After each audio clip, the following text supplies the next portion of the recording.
You don't have to be a 10 every day, but if you're working on a 12-week year, you can only have so many bad days in 12 weeks. Hey, it's Michael with McAfee Home Group. We are in the office today. We are joined by Kelham Brown again. What's going on, everybody, on Facebook stream? Yes, this man is not in this cold state of Indiana. He is down in Texas right now, right?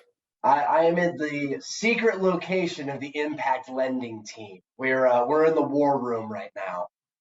A little bit warmer down there, I'm hoping. A solid 48 degrees, so not 70, but we're not getting a winter storm right now.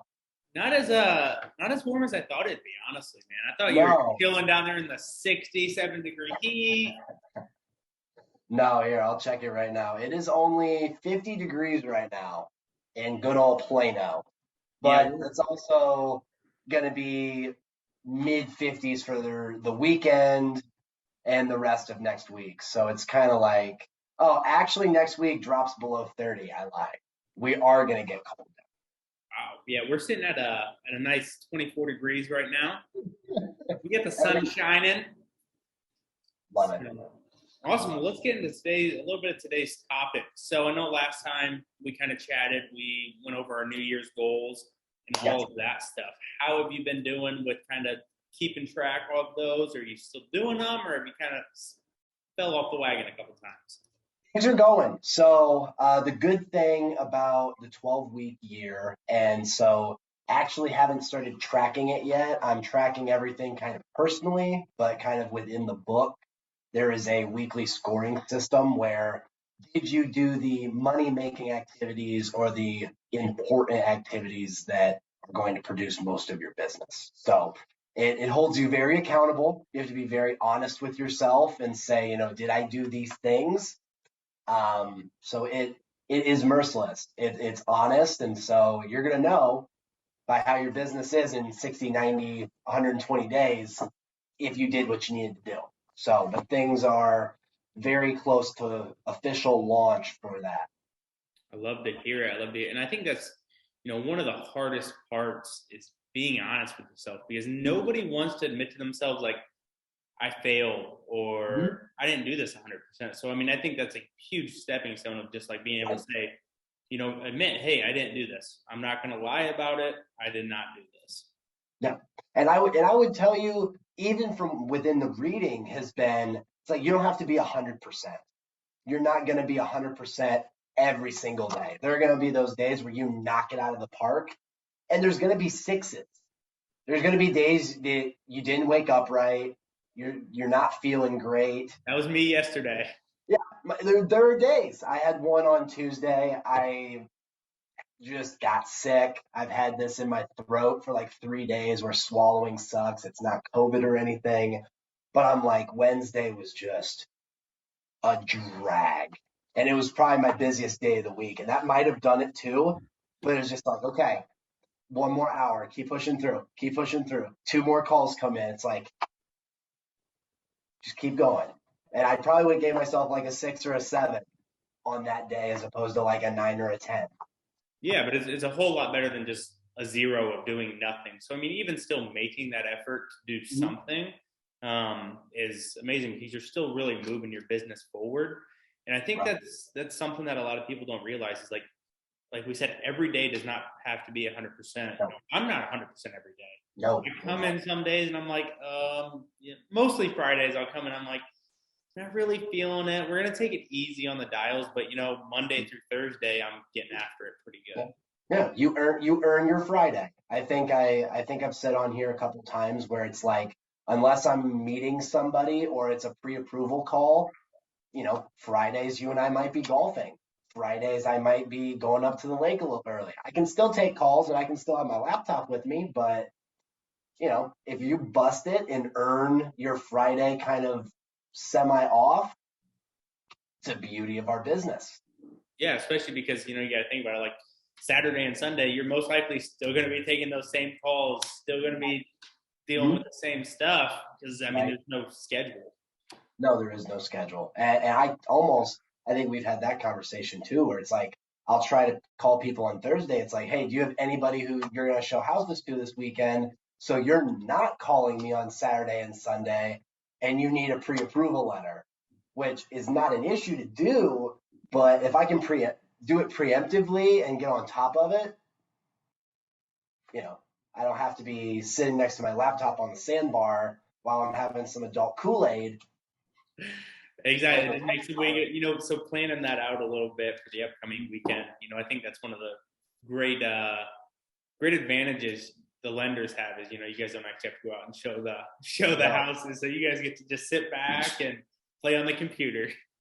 I do. I get to play cool math games and wait for you guys to call me after an open house for some really hot buyers. So I love it. I love it. yeah. So, what parts of the business have you seen, talking about personal accountability, have you seen yourself struggle with the most where you're just like, I really hate doing this or I really suck at this? I would tell you that my number one thing that sucks for me would be the outbound calls, is that I don't enjoy them. I know we have to do them. It's a reason that we have gotten, to a what some people would call successful point in business. We're not done yet, but it's one of those things. And so kind of, from who you're calling to who I'm calling is a little bit different, whereas I'm trying to make as many relationships with partners as I can because, and I kind of make this analogy when I talk to people, is you don't go on Zillow to look at mortgage rates. You go on Zillow and on Realtor and on the Keller Williams site to look at houses. Nobody cares about a house or a mortgage until they see a house they like. So that's why most of the time realtors get that first touch with a buyer. So obviously trying to grow business organically, but trying to make as many know, like, and trust relationships with realtor partners, insurance agents, people who know where those buyers are and making those warm introductions. So kind of coming back to your, question, I would tell you that, every lender does do the same thing. We all have a conventional, we all have an FHA, we all have a USDA. I mean, the core products that people are looking for, but kind of differentiating what makes us, how we do business that makes and separates us from someone at Ruoff, Hallmark, Chase. I mean, you can look up mortgage lender and a million different ads come up. I mean, you're going to have online lenders, you're going to have local. I mean, what are we doing here to differentiate ourselves to make us a referable source to you guys?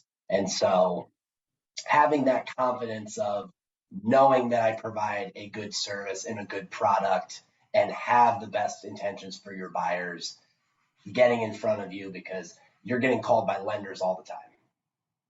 You know why we call. Yeah, like Jake says, the only free cheese is in the trap, my friend. Exactly. The only free cheese is in the trap. It is. It is. I get asked to lunch all the time, and I'm just right.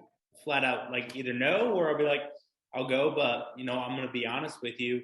We have a guy right now, and the same way, and we've had this conversation where we were working together beforehand. Somebody bought me lunch. I'm not just going to up and leave you to go because he bought me lunch. Right. Exactly. And that is another thing from our side a lot of times is retaining. Is, we have that initial meeting. We do work good a couple times together. It's like, okay, you have to continually give that value because there's always people that are going to be coming after your agents. There's always people that are going to come after your referral sources, and you have to keep those relationships strong. So, that's why I say relationships of know, like, and trust. If they don't know, like, and trust you, they have no problem leaving you. Yeah, that's very well put. And it's just, like I'm going through the pre-approval process right now myself, and it's tough because I know a ton of other lenders, and it's like, realistically, once we get everything back, everybody's probably going to be pretty close to the same endpoint, and it's going to be like, who do you go to from there? And that is a very good point. And for lenders and for realtors, insurance agent, anybody who's kind of entitled, people in our realm, it's like I don't want to hurt anybody's feelings. And so I think from a mentor of mine, what he had told me is always the person who refers you the most business. Those who support you the most are the ones that you feed back into. And it's not that I don't know, like, or love any of my other partners. It's that the person who feeds you the most, you give back to. Yeah, I like that. I like that. And speaking of which, you said something there, um, Mhm. entitled to the business. People feel entitled to the business. You are never entitled, Dude, it drives me nuts when I hear people. I'm on Reddit a lot. People right? just gossip away on there, Mhm. and they're talking about their friends using another realtor and how should I even be friends with them anymore? And in my head, I'm thinking like they don't owe you anything. They don't have to use you. And I tell this to friends and family because everybody knows a realtor. Let's be honest here. Everybody Everybody knows a knows realtor, a lender. It's all the same thing. And right? exactly what I tell them is you don't have to use me. I want the opportunity to throw my hat in the ring, interview Hmm. for your business. If we don't offer the best thing, don't use me. I truly do not care. Right? But if we're offering the best, then use us. But I want that opportunity. I don't want to feel like you have to use me. I want to be the best, so you choose me. Absolutely, 100%. I think I was actually talking to a friend of mine about this the other day. Like you said, entitlement. It's kind of, and we're going to stop this at a very, very distinct line, but it's like just because the guy is nice to the girl does not mean she has to be interested in him. Being nice isn't the bar. That's like the minimum, bare minimum expectation of a decent human being. Just being nice to them. They don't have to go on a date with you. They don't have to date me as the lender just because they know who I am. I've had friends and family who they've been able to go other places and just get a rock star deal. And the only thing that I ask is that, if somebody in a position not as great as yours needs lending or financing for real estate, please refer me over to them so I can make sure that I take care of them. And those people have been my best and biggest fans, and I didn't even do their mortgage. Yeah, I mean, But and that's the power of just I call a lot of for sale by owners, yep. and I give a lot more help than a lot of other people would without being paid. So Hmm. I tell them like, hey, if you have any questions throughout the process, so they'll go for sale by owner, get an offer accepted. I call them weekly. Hey, if you have any questions, let me know. Let me see what I can do to help you out. Of course, I'm limited because of our relationship. You're not my client, but Right. let me help you through this. And I hear it a lot where they're like, I don't want to help this for sale by owner. They didn't do this or do that. And it's like, yeah, but down the road, not everybody they know is going to go for sale by owner. Not everybody they know is going to buy without an agent. So I try to I talked to a girl for like 15 minutes today. They're not going to list with me. They're staying for sale Right. by owner. And she said if it doesn't sell, they're going to stay. But we had a 15-minute conversation about the process, the Right. steps, all of this stuff. And, maybe down the road they will list. And hopefully I get Absolutely. the opportunity for that. But Right. even if they don't, it feels good to at least help somebody. I'm not going to try and push somebody to list with me. I mean, of Hmm. course, we want the listing, but if they know a friend who's moving up here, I guarantee you they're going to remember, who tried to help them through this process without taking. Absolutely. Yeah.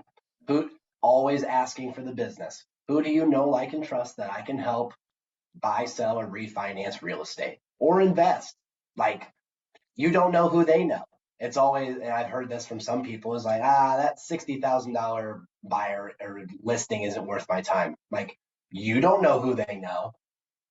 You have no idea who they know. That reminds me, I'm going to get with you after once we're done recording this here. I got a little story for you. I am excited. I think I know where this is going, but yeah, So mhm. you got something else to add there? No, I was gonna say on to our next topic for today. Yeah. So how do you tap into your sphere of influence? I know this is something I really struggle with. Mhm. Am terrible about calling my friends, my family, stuff like that. So how do you kind of work into that of like touching your sphere? Absolutely. I would say the people that I interact with the most, like on a weekly, bi-weekly, I talk to them frequently. I just put it in there sometimes where it's like, hey, I know you're not looking, but have you run into anybody, your friends, family, coworkers, somebody at church that may have mentioned real estate or buying, selling, refinancing? Just kind of throw it in there like, hey, I just want to help people. And for those people that I genuinely have like outside of work relationships with or outside clients, I feel it's a lot easier. Something in a script that I've been using with my past database of clients because somebody kind of laughed at me once. I was like, all of my past clients are my friends. They're like, even the ones that didn't go well, I'm like, they're not going to remember in 6 months how it went. That's And fair. I'm just going to tell them that wasn't me. That was a No, different but lender. That was a it's different lender. different That lender. wasn't me. I don't He's know who come you're over talking. here. I'm just taking over. I'll just take it over as found. But it was like, you know what? Cool people hang out with other cool people. And if your friends are a lot like you, I would love to help them too.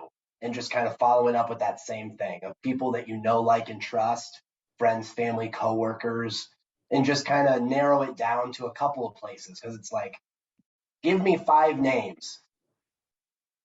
That's what you usually get. But if you can kind of direct them a little bit, where it's like, hey, your other friends that I may not know, your family members I may not have met, or coworkers that you see on a daily basis, it may trigger something a lot easier than give me 5 names. Yeah, that was I met with a financial advisor, and that was the end. And it was just like, dude, I'm not gonna like, I like the 5 names almost feels a little pushy to me because you're kind of on the spot. So I think I like that way a lot better of kind of directing it. Mm-hmm. Kind of directing it, and kind of like what you said, like the 15-minute phone call. I'm going to help enough people that it will come back tenfold. So I almost go into it with zero expectation. And I do that for one of two reasons. One, I don't want to sound like I'm pushing. But two, I don't want to sound like I'm demanding. I truly just want to have the conversation because like we're going to go back in our story, outside the podcast. I don't know who they know. I may talk to somebody about a purchase and talk them into listing. They didn't even think about listing, and I don't have anything to do with listing, but that might be the best option for them. Yeah, I mean, I tell people all the time, we get internet inbound leads, and I'm like, are you sure you don't want to? And I had a conversation with the guy I closed out back in early January. He was tight on money going VA, Right. zero down situation. And I'm like, he was like, I want to put an offer in on this. And I'm like, looking through it, and we're talking about getting money for inspection and whatnot. And gears are turning in my head. I'm like, this, if he buys this, he's like one failure away from not knowing what to do because he was renting. It was just a tough situation. So we literally had that conversation. Do you think now is the right time? Like, I want you to think about this. Like, let's say you buy the house and the AC unit goes out. What's the plan from there? We talked out. He ended up still buying it, but I would have felt guilty not having that conversation, Right. just making him write that offer because we ended up getting both sides of that. But I was still like, dude, like I want to make sure that you are in a good spot financially and that you love the house. Right. Create a referable experience because like you're saying, if you don't have that conversation and in 60, 90 days down the road, something happens. Michael, why did you have me buy this? This was a horrible idea. Yep. That referral source right there of a past client gone forever. He waits 6 months and saves up funds and he's in a great position. It's kind of, and I know we've had this conversation, those moments of gratitude. When they say thank you, the best times to ask for business. That is very true. Something I'm still working on. We are working. You and I are both working on it because it takes time and it takes timing. I had, another story for outside the podcast about ask the right time to ask for the business. I got one too. I've had a couple recently, so That's kind awesome. of back to back here.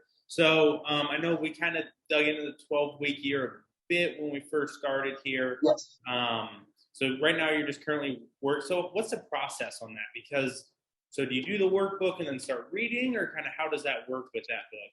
So the way that works, I've got it here with me. So reading the book first, I would say, if I was being completely honest, I would finish the book. I would just knock the book out in its entirety and then kind of reread it and go through with the workbook. And so it kind of goes concurrent where chapter one with one, two, three. And we were talking about this before we started, is that this is not a like coloring book of you just kind of like go through it and you fill out a couple fill in the blanks like I am empowered, lenders are the best part of the business. It is not. I mean, I've spent probably almost 12 hours in this workbook and I'm only through like chapter two and a half Jeez. because it really truly makes you think about how, what do you truly want? There's an entire have, do, be section of what do you want to have, whether it be physical objects, material items. Do you want to have a great relationship with your wife? Obviously, you and I are at a younger portion of our lives, but, for people going through the book who have spouses or have children, grandchildren, have some more life experience, they may have other things in that have do be of, I don't want to work Fridays anymore. I want to see my grandkids. I want to take my spouse out to dinner once a week so that without the kids, so that we can strengthen our relationship. I want to join the church, couples church group, things like that. Or so my have do be is very, very different to what yours would be, to what Jake's would be, what Dave's would be.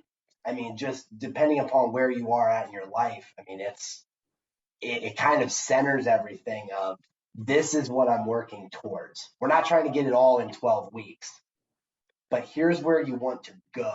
And Okay. here's the activities that you need to do to set yourself up to get there instead of 20 years, maybe 10 years, 5 years, set your own timelines to things. I got you. So you have been. Sorry, I'm a little. I got my wires crossed here. So you are reading the book while you're doing the workbook. Yes. Okay. Yes. So how are you So liking the book so far? The I actual love the reading book. material. The book has opened up quite a bit to me in more of a growth standpoint is that we all sit in the planning stage a lot. Our mind works the best in the planning.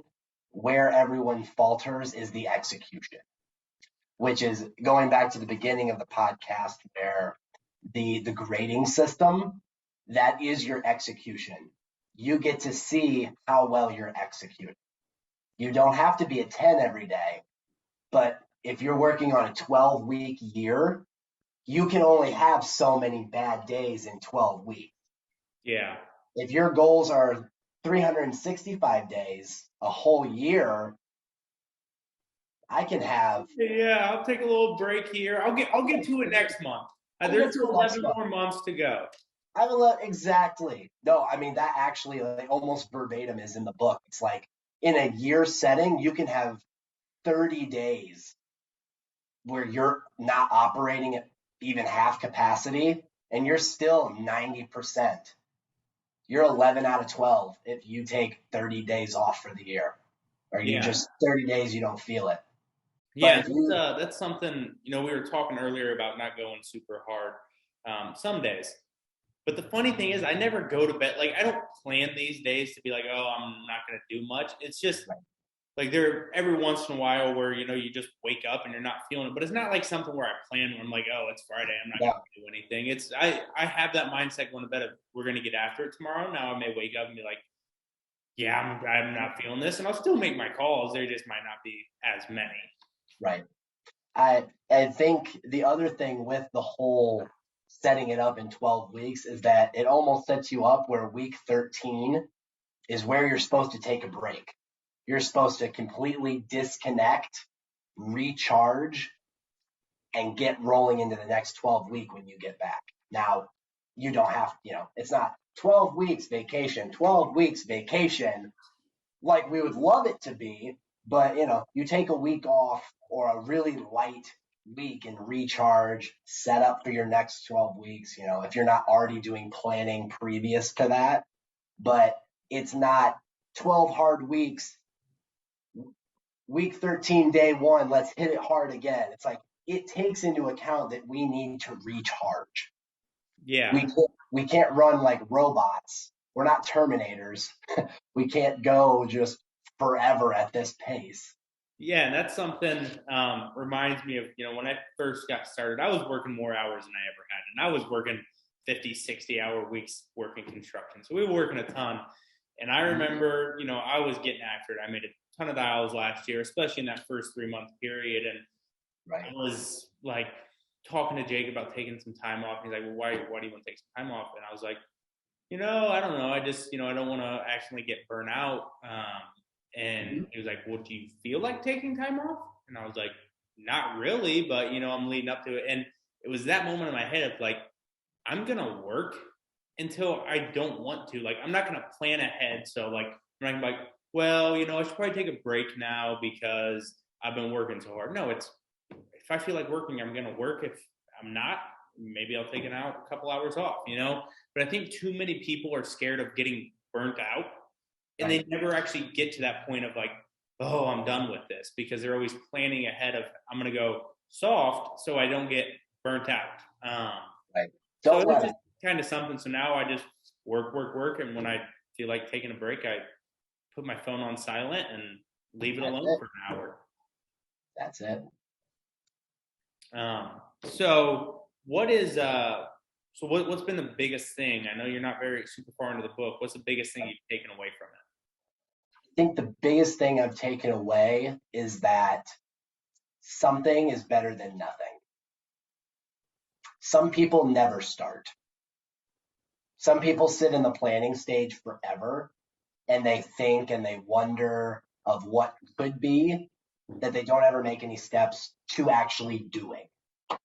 Because even if you go 12 weeks and you operate at a 4, but you know what you're supposed to be doing and you do it somewhat, you can only fail forward.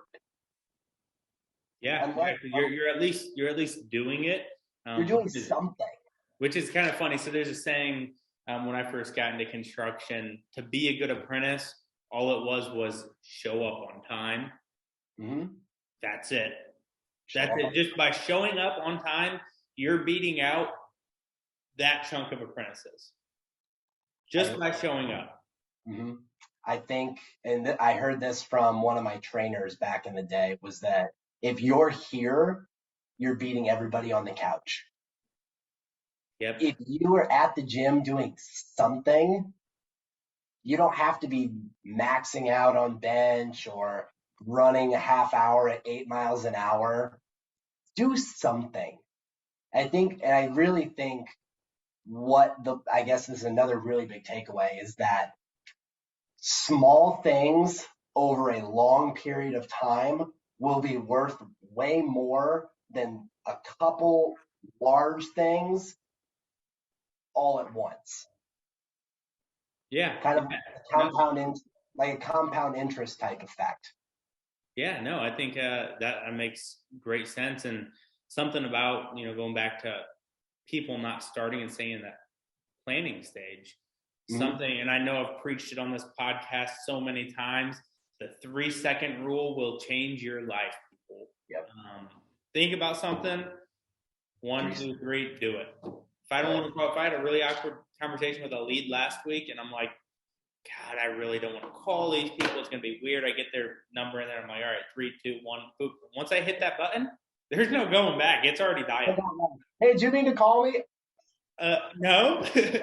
No. Hope you're having a great day. Click. Damn it. Now I got to call him again. Yeah. I got to call him again. So yeah, just starting, it's huge. And I know Jake's talked about it with, everybody says how much we post on social media. Well, it took him 3 years of talking about it before he actually did it. So everybody's there. I mean, and then it's just about making that we're going to do this. And he said he was just honest with himself. He was like, I'm either going to do this now or I need to be honest and just never do it and tell Right, myself I'm never going to do it. right. I have to do it now, or I'm never going to do it, or hire it out. Yeah, I think that is another thing that, and this obviously takes a little bit of this takes a little bit more money to do. But if you're not going to do something and you know you need to do it, you either need to come to terms, like you said, like Jake did, or hire somebody else to do it. yeah, Hire it out.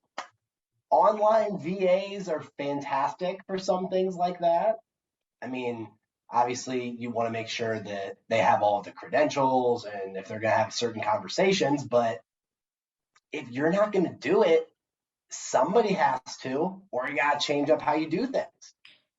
yeah, yeah. No, and I mean, especially with the way the internet's now and everybody working from home, I feel like the VA spot is more capable than or more available than ever before. Absolutely. The people working from home doing work is almost second nature now. Yeah, yeah. Nobody wants to go back to the office. That's all. That's all I hear. No, I mean, even here, it's like I haven't seen a single person, and I've been here for about 4 or 5 hours. That's what I've never gotten that. It's never Branches in clicked this in my office. head where I'm like, yeah, I want to work from home. Like I do it for like 2 days and I'm like, God, I want to die. Get me back to the office. No, we have office setups for home if we're sick or if something comes up while we're home. But the difference is my office is about 7 feet from my bed.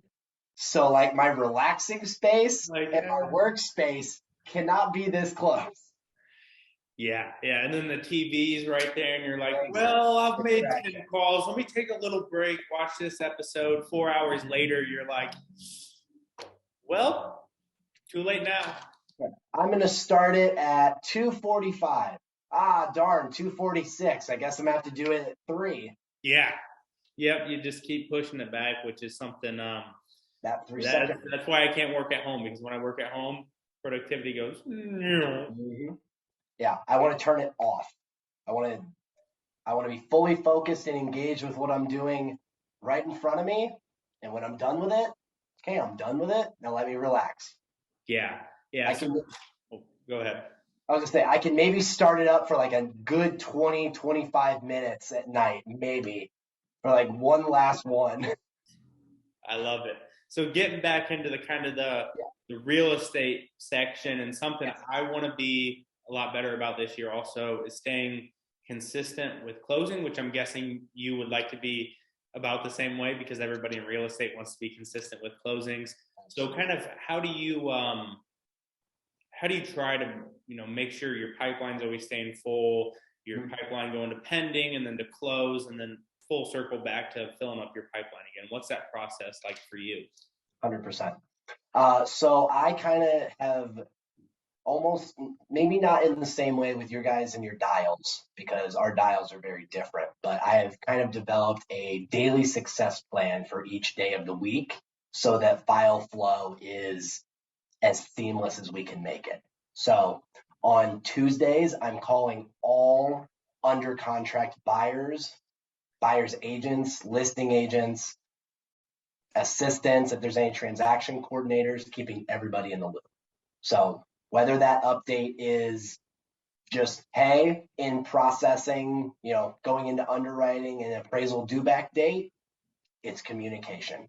Because the couple things I've found that everybody in real estate complains about is that lenders never pick up the phone, communication, close my deals on time, follow up with my leads. If you do those three things, you're going to nurture a lot of relationships. So I take almost all of that off the table with that process. So Tuesdays, you're getting at least one call from me. Yeah, yeah, at least one a week, and unless you're working with me, where I call you every other day. That's fine. I adjust per my partner. So whatever you need, brother. So Tuesdays, keeping everybody in the loop with an update call. Wednesdays, following up on past database. So whether that's A's and B's, C's and D's, if you want to just call 20 people, however anybody would want to set that up, but just checking in. And that's kind of a way to generate, lead generation to fill the pipeline back up. Those know, like, and trust calls to people I've already worked with and who have trusted me with their transaction. So who do you know who is also looking in the market, who wants to buy, sell, refinance, or invest in real estate? I like it. No? Great. Hey, I'm going to give you a call in a couple months here and I'm going to ask the same question. But when you guys want to go buy, it's buying those brain cells, making sure that I stay in front. Yeah. And then Thursdays is pre-approved and looking. So anybody that you or I or any other partner would have pre-approved, I just give them either a video text or I'll give them a quick phone call and just say, hey, are you and Michael going to look at any houses this weekend? Do you need an updated pre-approval letter? And then the same conversation of, hey, over the last week, have you run into anybody else who has thought about buy, selling, or refinancing?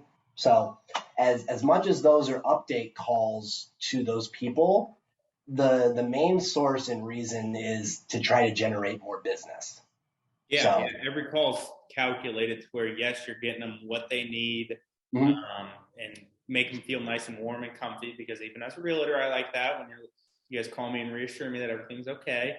It's fine. But, Hey, but but at the same time, still pushing your business forward mm-hmm. by asking for that. Hey, you know anybody you know, like, and trust that's looking to buy, sell, or refinance? Yep, the person in the company who makes the most sales, I will almost guarantee asked the most or bought the most leads, one or the other. Hey, One hey, of nothing those, wrong with buying some leads every now and again. one of those two things happen. So, and that's what I would tell you. And kind of those uncomfortable phone calls of, we do have a, you and I are a team. I can't control that a problem happened. I can control when you know about that problem and how we're going to go about fixing it. Yeah, and I think that's huge. Is having that game plan around where, hey, Mike, we have this problem, but boom, this is what we're going to do to see if we can get this fixed as well. Right. Now, I do kind of, and I want to say this for any other lenders who may watch these, is that that does not give you the right to hold off on telling the realtors there's a problem because you're waiting to come up with a plan. I would tell you, hey, Mike, there's a problem. Here's what I think we're going to need to do, but I want to check with underwriter and processor to make sure this is how we should go about it. But I wanted to let you know there is a problem and we're working on a solution. You will hear from me as soon as I know on a plan. I love it. I think that's a better setup than, when did you know about this? I knew about this on the 12th. It's currently the 18th. Why didn't you tell me? Well, I didn't know what we were going to do about it. Yeah, yeah. I think and I think that's just a difference between kind of what we do and what you guys do. For me, it's sometimes it is withholding that knowledge from my seller, my buyer, for a bit, right, until we come up with that game plan. Because if we can figure out a way to fix it, and then I can say, hey, we had this issue. Don't worry, it's already fixed. You don't need that added stress. But right. as a realtor, I want to know right away when there's an You issue. need to know right away. Right. And I generally do include the borrower because they ultimately are probably going to be who has to fix the issue. But I would rather them be upfront and know, hey, we have a problem. We're going to be able to fix it. I'm not sure at this very moment what that solution is going to be, but when I have a clear cut plan to make sure that you're going to have a flawless closing going forward, I will let you know as soon as I know. And most of the time, that conversation goes, well, that's unfortunate, but Kelham, thank you for letting me know because I would rather know than not know because I don't want to eliminate fears. I want to eliminate your fears and expectations. And we always like to make it sound like buying a house is flawless. There are problems that come up and there are things that happen that we have to deal with. But that's why you work with people that you know, like, and trust who are going to lead you through that process and be honest with you. So that would be a big thing for trying to keep closings on time. Obviously, we can't control problems that come up during that process. but our jobs are to manage the fears and expectations of our clients, like you said. Now, whether that's, I'm going to wait 24 hours to let them know. Yeah, or I'm going to wait until I hear back from this underwriter if it's something, if it's something that's a quick fix where, hey, I can call title real quick, get an Exactly. answer. Because I made the mistake when I first started was like, it was literally my first deal. It was like, title said, hey, we have this problem. I'd immediately start dialing my seller and I'm like, hey, blah, blah, blah, blah, blah with this title. And they're like, okay, what do we need to do? I Uh, don't know. I don't know. Let me get back to you. And then, you start realizing like, hey, you get this bad news. Let me track down somewhat of a way to where I can find an answer and then call them and say, if it's something that easy, if it's going to be a couple days, hey, just want to let you know we might be pushing things back because we've had this issue with the title. I'm working on it right now, but I'll keep you in the touch. I'm not super worried about it, but we'll try and get this fixed for Right. I you. wanted to bring this to your attention so that you know. But I Yeah, also want you to know that I'm working for you on a solution. When I know, you'll be the first person to know as soon as I do. yeah, and maybe the way I, said that starting out, maybe I could have phrased it a little bit better, but it's really situational dependent, Right. because if it's something with the title and I can call Leah from Metro and be like, hey, Yeah. what's the word with this? What's going on? What do we need to do to fix this? And she can Right. shoot it over to me. I'm not going to, as soon as I get that news, call them. I'm going to call Leah, figure it out, and then call them. But if it's something where it's going to be, a week process of getting this fixed, then, I'll let them know. Right. Small issues that we can fix within the same day of knowing about them. Okay, let us do a little bit behind the scenes work. But if it's hey, this really big problem came up, want you to know about it. Yeah, yeah, no, So, that's the perfect way to put it. So we're gonna kind of close it out here. I got one last question for you. What is one hot take you have about lenders that maybe not everybody thinks the same as you, or that you kind of dislike about it? one hot take about lenders. I would tell you, and it almost kind of goes back to, I wouldn't even call it a hot take. I would say we are all doing the same job. And kind of like we said earlier, we all know a real estate agent. I don't have great partners in relationships because I'm the only person in town with this one specific product. That that is one thing that I don't lead off with. Other people, how you brand yourself would Yeah, probably be, look at all these products we have. look at all these products. Okay, well, I don't need Kelham per se. I just need Thrive. I can find anybody at Thrive and they have the same thing. I can go to anybody at Ruoff and they have the same product. I know a lot of great Ruoff loan officers that all brand themselves differently, but they all have different strong relationships with their partners. So I would tell you the hot take is trying to differentiate yourself is if you're going to try and get into our business, is that find a niche, whatever yours is. Some people are reverse mortgage people. That's their thing. That doesn't mean that they do 20 of them a month. They can still do the FHA, the conventional, the VA, the USDA, all the other products, but they are known for, yeah, hey, let me divert you over to my reverse specialist. Everybody wants to work with a specialist. Yeah, I'm your listing specialist. This is all I do all day long, which is kind of, here's your hot take is working with a bank as opposed to a mortgage lender, whether that's me or somebody else. All we do all day is mortgage. I don't deal with auto loans. I don't deal with personal loans. I don't deal with any of that. That's all we do all day is a mortgage transaction, whether that's a refinance or a purchase. I love it. Same thing I say about banks is if you want a phone call on the weekends, don't work with a bank. Banks aren't open on the weekends. They also shut down at 5 o'clock. I'm not saying there aren't great loan officers who wouldn't pick up the phone who do work at banks and credit unions. But you don't get that kind of you don't call a bank and think I'm going to call them after 5 o'clock. I love it. I love it. I'd say my hot take is that technology is really putting quite a few agents on notice, Mm-hmm. and especially with this hot real estate market, I because agree. there's already these companies out there. Everybody's worried about Zillow. There's Mm-hmm. already these companies. I'm talking to a lot of for sale by owners, and I'm seeing a big trend of them looking into these companies that do. It's like $50, and they'll throw your house on the MLS for you. You take all the photos, you draw up the listing description, you deal with all the showings. And you can Mm-hmm. even pay extra to have it connect to showing time for like $300. Mm-hmm. So this hot real estate market's kind of, I think almost making that more prevalent with people selling their house, because we Mm-hmm. are seeing a lot of agents who are not doing the best of jobs with the listing because they're like, Right. it's going to sell itself. Right. It will sell itself. Oh, and 100% it will.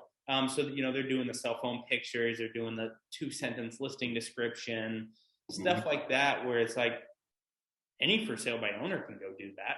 Mm-hmm. Nothing you did there took anything off of for sale by owner. You went out there with your cell phone, pop, pop, pop, Yep. which any homeowner can do. Whereas we try to, we don't care if your house is $50,000 or $1 million. You're Right. getting the same listing package. You're getting drone photos, professional photos, 3D tour, pressure washing, staging, cleaning, all this Right. stuff. And you know what? The house is still going to sell, and it would have sold with Facebook photos, but we're providing value Right. for that long run. That way, when this market turns, we've been doing this. We have this awesome portfolio of, hey, look at this literal $75,000 house that we didn't Right. even sell because we did a 30-day listing contract. We had 3 accepted offers, but we did, dumped close to $1,000 into this thing. Right. Didn't get a return back, but hey, we'll do this for your house because your house is $75,000. So I think that is my hot take. Is a lot of agents are getting put on notice right now in this hot real estate market. I think, and now that you mention that, I kind of the same, not the same, but want to piggyback off you. People selling convenience are going to get weeded out.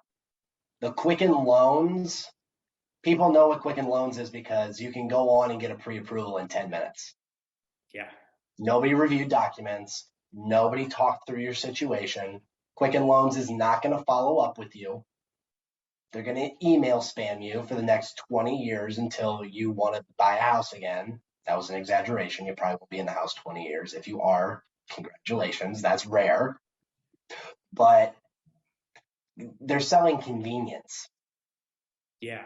The caring and the relationship portion of what selling should be is gets taken out of the equation. Oh, 100%. Especially in that's where I think Zillow's not really ever going to get a strong foothold. No, I could see them doing their own brokerage.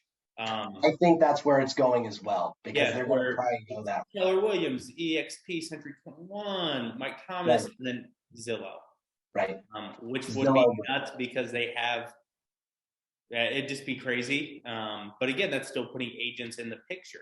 right. So I don't think Zillow's necessarily the real target. I think what we're going to see, especially in this Fort Wayne, because Fort Wayne lags behind.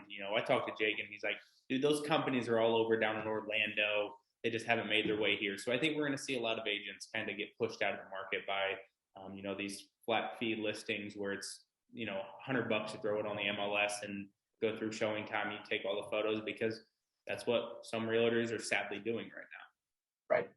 Yeah. I mean, and kind of coming from that value is the main point of what we're getting at is that people just they're taking the selling more than the relationship.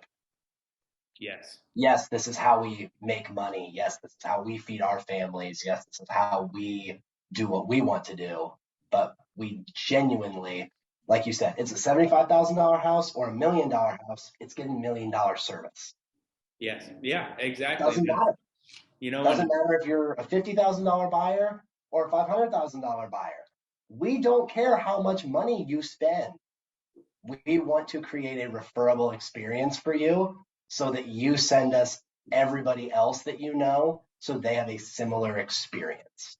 Not a similar price tag, a similar experience. Exactly. No, that is spot on. I really like that. Well, Kellum, I really appreciate you stopping by. Not really stopping by, but jumping on the Zoom call today. Right. From the secret headquarters of the Impact Lending team, stopping by for the podcast. Love it. I love it. Well, thank you for stopping by, and we'll be in touch. Always, brother. Talk soon.